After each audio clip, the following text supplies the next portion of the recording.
ছাত্র জীবন মূলত পড়াশোনার জন্য হলেও ভালোভাবে পড়াশোনা চালিয়ে যেতে প্রয়োজন হয় টাকা পয়সার। আর আমাদের দেশে খুব কম সংখ্যক পরিবার আছে যারা ছাত্র জীবনের পুরোটা সময় সম্পূর্ণ অর্থনৈতিক চাহিদা পূরণ করে থাকেন। তাই ছাত্র অবস্থাতেই অনেকেই নিজের জীবন এবং পড়াশোনা ভালোভাবে চালিয়ে যাওয়ার জন্য ছোটখাটো আয়ের মাধ্যম খুঁজতে থাকেন। তাই আজকে আমরা এমন কিছু কাজের কথা বলবো যেগুলো আপনি পড়াশোনা করা অবস্থায় খুব সহজেই করে আপনার জীবন এবং পড়াশোনা খরচ চালিয়ে যেতে পারবেন। নাম্বার 1, টিউশনি। ছাত্রদের জীবিকা নির্বাহের সবচেয়ে বড় ভূমিকা পালন করে থাকে টিউশনি। একজন ছাত্র বা ছাত্রী যখন নতুন অবস্থায় কোনো কাজের খোঁজ করে থাকেন তখন তার জন্য সবচেয়ে সহজ পথ হয়ে দাঁড়ায় টিউশনি করা অথবা কোনো কোচিং সেন্টারে শিক্ষকতা করা। এক্ষেত্রে এই কাজের মাধ্যমে যেমন তার কিছু টাকা উপার্জন হয় তেমনি নিজের পড়াশোনার পথটাও ঠিকঠাক মতো চলতে থাকে। তাই যদি আপনার ছাত্র অবস্থায় কোনো কিছু করার মতো না পেয়ে থাকেন তাহলে টিউশনি করে আপনার জীবিকা নির্বাহ করতে পারেন। নাম্বার 2, লেখালেখি। বর্তমান সময়ে লেখালেখির চাহিদা প্রতিদিন বেড়েই চলছে। বিভিন্ন পত্রপত্রিকায় অথবা প্রতিষ্ঠানের জন্য প্রায় দেখা যায় যে কন্টেন্ট রাইটার খুঁজে বেড়ান। লেখালেখি একজন শিক্ষার্থীর জন্য হতে পারে অন্যতম একটি বড় উপার্জনের মাধ্যম। আপনি জেনে আশ্চর্য হবেন যে টিউশনি করে যে সময়ে আপনি 500 টাকা উপার্জন করবেন, লেখালেখি করে ঠিক একই সময়ে আপনি 5000 টাকা উপার্জন করতে সক্ষম হবেন।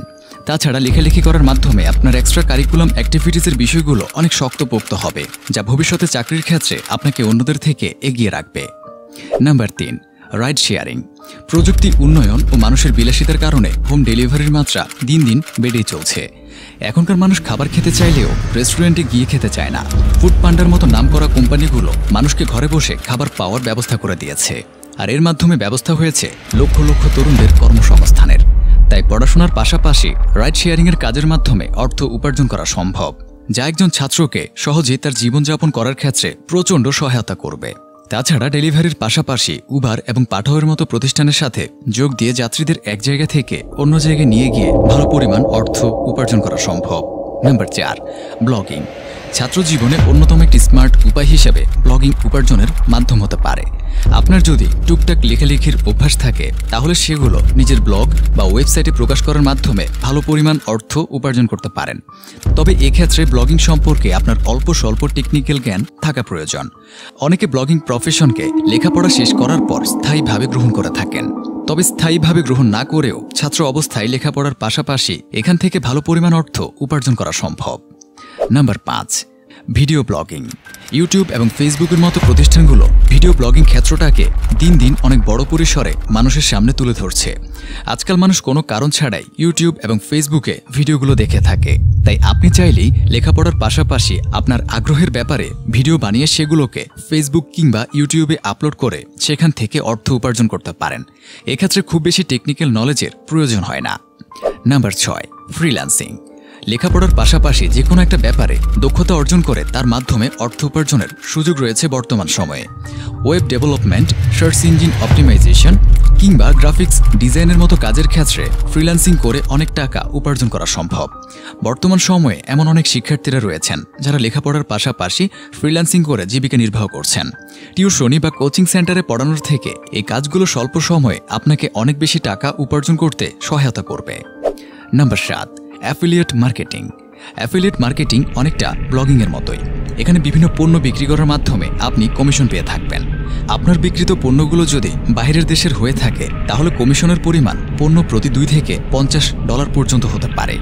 এর মাধ্যমেও লেখাপড়ার পাশাপাশি নিজের জীবিকা নির্বাহের জন্য অর্থ উপার্জন করা সম্ভব। নাম্বার 8, অনলাইনে বই বিক্রি। আমরা অনেক সময় বিভিন্ন সামাজিক যোগাযোগ মাধ্যমে দেখে থাকি যে পুরাতন বই কেনার জন্য অনেকে খোঁজাখুঁজি করে থাকেন, আবার বিক্রির জন্য অনেকে চেষ্টা করে থাকেন। এই সুযোগ কাজে লাগিয়ে আপনি চাইলেই অনলাইনে পুরাতন বই বিক্রির ছোটখাটো ব্যবসা দাঁড় করাতে পারেন। এখানে লসের কোনো সম্ভাবনা নেই বলেই চলে। Number 9, online coaching. করোনা মহামারীর কারণে অনলাইনে শিক্ষা নেওয়ার প্রবণতা মানুষের মধ্যে প্রকট আকার ধারণ করেছে। আপনি যদি কোনো জায়গায় কোচিং চালু করতে না পারেন তাহলে আপনার শিক্ষাগত যোগ্যতাকে কাজে লাগিয়ে অনলাইনে গড়ে তুলতে পারেন নিজের ভার্চুয়াল কোচিং সেন্টার। এক্ষেত্রে আপনার কাউকে কোনো টাকা পয়সা দেওয়ার প্রয়োজন হবে না। এখানে একই সাথে আপনি শত শত শিক্ষার্থীদের অনলাইনে শিক্ষা দিতে পারবেন। Number 10, website flipping. আপনার যদি ওয়েবসাইট তৈরি এবং সেটা উন্নতিকরণে হালকা টেকনিক্যাল নলেজ থেকে থাকে তাহলে সেটাকে কাজে লাগিয়ে ওয়েবসাইট ফ্লিপিংয়ের ব্যবসা করতে পারেন। অর্থাৎ নতুন একটা ওয়েবসাইট তৈরি করে সেটার অবস্থার একটু উন্নতি করে মার্কেটে বিক্রি করে দেয়া। এক্ষেত্রে আপনার নিজের দক্ষতার পাশাপাশি অল্প কিছু বিনিয়োগের প্রয়োজন হতে পারে, তবে এটি অত্যন্ত লাভজনক একটি ব্যবসা। তো এই ছিল আপনাদের জন্য সহজ কিছু উপায়, যেগুলোকে কাজে লাগিয়ে ছাত্র জীবনে সহজেই আপনার জীবিকা নির্বাহের উদ্দেশ্যে অর্থ উপার্জন করতে পারবেন। তবে অবশ্যই একটা কথা মাথায় রাখবেন যে ছাত্র জীবন হলো পড়াশোনার জন্য, শুধুমাত্র টাকা উপার্জন করার জন্য নয়। তাই নিজের পড়াশোনা ঠিক রেখে টাকা উপার্জনের চেষ্টা করলে সেটা আপনার জন্য সবচেয়ে ভালো ফলাফল বয়ে আনবে।